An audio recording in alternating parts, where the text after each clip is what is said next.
الشیطان الرجیم بسم اللہ الرحمن الرحیم۔ رحمت کی فراوانی کا عنوان مبارک، رحمت کی فراوانی کا عنوان مبارک، عالم اسلام کو رمضان مبارک، انوار کی بے ساختہ برسات ہوئی ہے، سحری میں تیری یاد کی کچھ بات ہوئی ہے،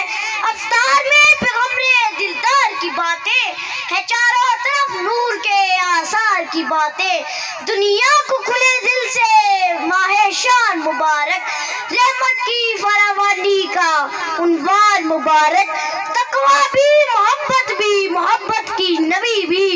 روزے سے ملے قرب خدا قرب نبی بھی، عالم اسلام کو رمضان مبارک۔ نہایت واجب الاحترام اساتذہ کرام اور میرے ہم مکتب ساتھیوں، السلام علیکم۔ آج کا میرا موضوع بیان ہے رمضان اور روزہ، جو ماہ صبر ہے، ماہ مواسات و ماہ وسعت رزق ہے، روزہ صبر ہے جس کی جزا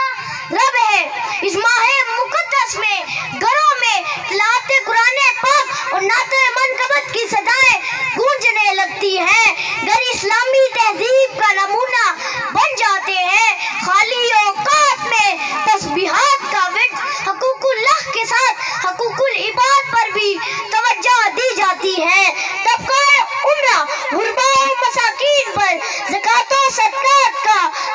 تصدق کرتے ہیں، افطار کے وقت دسترخوان کشادہ ہو جاتے ہیں،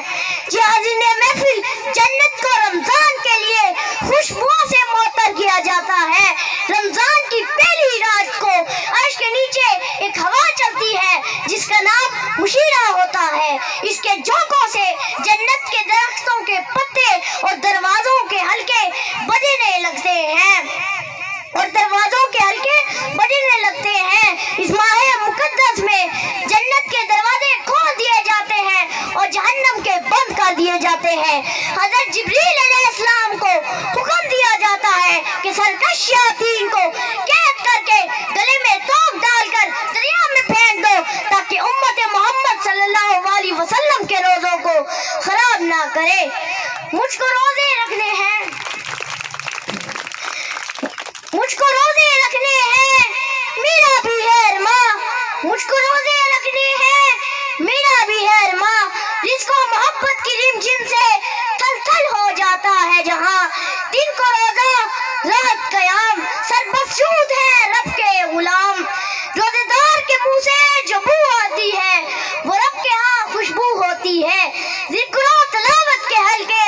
یہ ہے روزے کی پہچان، کیسی کیسی عطائیں ہیں اب روحان ہے یہ ارمان، مجھ کو روزے رکھنے ہیں، میرا بھی ہے ارمان، مرحبا صد مرحبا پھر آمد رمضان ہے۔